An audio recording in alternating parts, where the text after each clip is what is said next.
누가복음 5번째 시간입니다. 이스라엘의 타락에 관한 문제. 그러므로 대체의 법칙이 효과를 발휘하게 된다. 엘리야와 엘리사가 이스라엘을 지나쳐 시돈 가보와 수리아 사람 나아만을 돕기 위해 나아갔던 것처럼 역시 이스라엘의 타락은 결국 이방인의 구원을 초래할 것이다. 이것은 누가복음서의 또 다른 중요한 주제이다. 예수님을 제거하고자 하는 나사렛 사람들로부터 나중에 그를 받아들인 이방인들에게 이르기까지 어떤 연속적인 선이 이어지고 있다. 데오빌로는 이스라엘의 타락에 관한 문제로 씨름했을 수 있다. 그러나 로마서 9에서 11장을 기록한 사도 바울의 제자인 누가는 데오빌로에게 죄 중에 열방의 빛이 되리라. 이사야 42장 1절 이하, 누가복음 2장 32절, 사도행전 13장 47절, 26장 18절이라는 예언이 성취되었던 것은 이스라엘이 끊임없이 강팍함으로써 가능했음을 분명하게 보여주고 있다.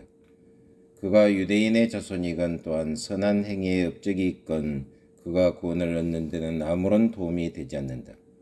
천사들이 노래했던 것처럼 지극히 높은 곳에서는 하나님께 영광이요 땅에서는 기뻐하심을 입은 사람들 중에 평화로다. 2장 14절. 희년의 진정한 평화는 하나님의 기뻐하심을 입은 자들에게만 있는 것이다. 갈릴리 사역 중의 복음. 누가는 9장 51절까지 갈릴리에서의 구세주의 사역을 생생하게 그려낸다. 그 과정에서 처음에 언급했던 주제들이 보다 더 자세히 그려지고 있다. 비록 이 자료의 대부분이 이미 마태와 마가복음서에서 익숙한 것이긴 하지만 누가는 그것을 배열하고 제시하는 데 있어서 그 자신의 맛을 나타내고 있다. 그는 단순히 마가가 기록했던 것을 베끼지 아니하고 마태로부터 빌려온 단어들을 여기저기에 채워 넣는다. 죄인을 향한 그리스도의 자비는 예수님께 향유를 부었던 죄인된 여자에 관한 이야기에서 뿐만 아니라 병 고치는 것에 관한 이야기들에서 전면에 나타나고 있다. 7장 36절 이하. 예수님께서는 역시 멸시받는 여인들이 자기 교회의 완전한 이론이 되게 하기 위해서 오셨다. 제자들 중에 한 사람인 레이는 셀이었다. 예수님을 만난 기쁨 중에 그는 예수님과 그의 제자들뿐만 아니라 그의 동료들을 저녁 식사에 초대하였다. 이것은 누가복음서에서 볼 수 있는 기쁨이라는 주제의 또 다른 실례이다.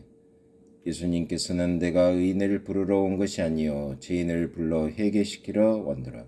5장 32절이라고 선포하셨던 것이다. 시야에 드러난 십자가. 그러나 랍비인 바리새인들, 물론 데오빌로는 흩어진 유대인들로부터 바리새인들에 대해 듣고 알았을 것이다.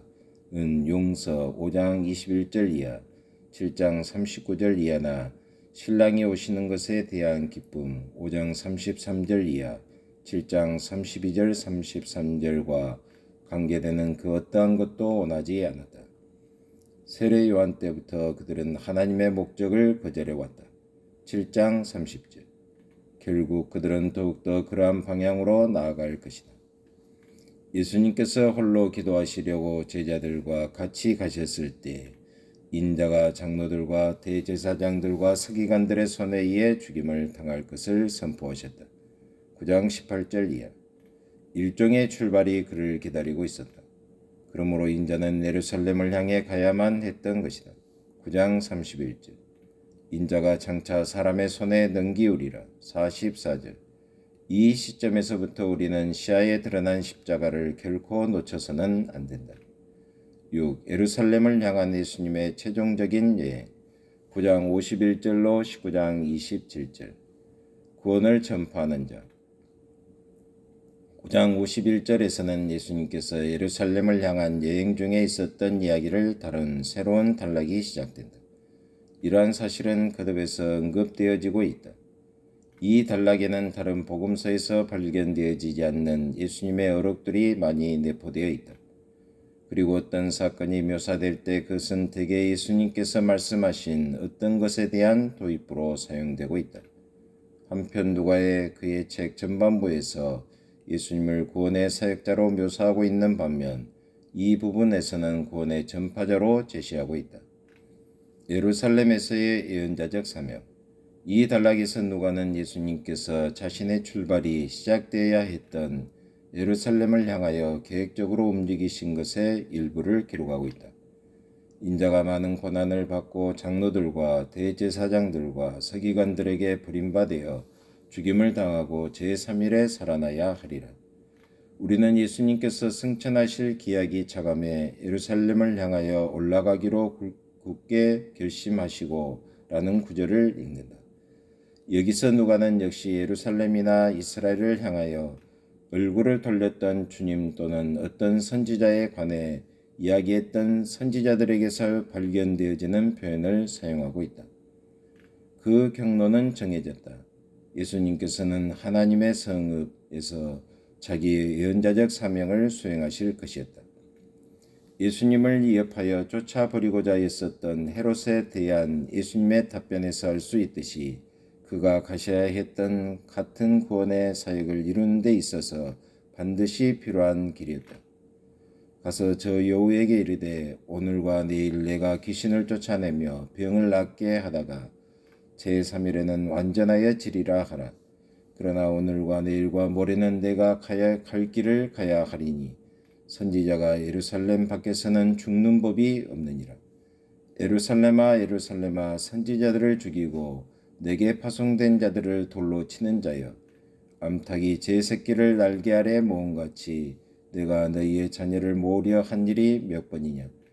그러나 너희가 원치 아니하였도다. 보라 너희 집이 황폐하여 버림바 되리라. 내가 너희에게 이르노니 너희가 주의 이름으로 오시는 이를 찬송하리로다 할 때까지는 나를 보지 못하리라. 13장 32절로 35절. 누가는 예수님의 프로그램이 무엇인지를 알고 있었으며 그가 어떻게 자기의 정해진 계획을 수행하였는지를 보여주었다. 이 단락의 마지막 가까이에서 그는 예수님께서 고난 받으실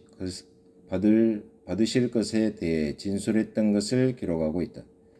보라 우리가 예루살렘으로 올라가노니 선지자들로 기록된 모든 것이 인자에게 응하리라. 죄인들의 구세주. 이 단락을 면밀히 고찰해 볼 때 우리는 누가복음서의 전반부에서 볼 수 있었던 온갖 종류의 주제들을 발견하게 된다. 예를 들면 예수님은 죄인들을 위한 구세주로서 묘사되고 있다. 잃은 것에 관한 세 가지 비유들, 잃은 양, 잃은 동전, 잃은 아들을 우리에게 제공하여 주는 이는 바로 누가이다. 세 비유 중에 마지막인 탕자 이야기는 분명히 절정이다. 19장 10절에서 누가는 인자는 잃어버린 자를 찾아 구원하러 오셨다고 말씀하신 예수님의 진술을 기록하고 있다. 70인의 제자들을 파송하신 목적은 구원을 이루기 위해서였는데 그들의 호소는 어린이들에게 먹혀 들어갈 수 있는 것이었다. 10장 16절, 21절 이하. 하나님 아버지 참으로 감사합니다. 오늘 또 계속해서 누가복음서를 배우게 하심을 참으로 감사합니다.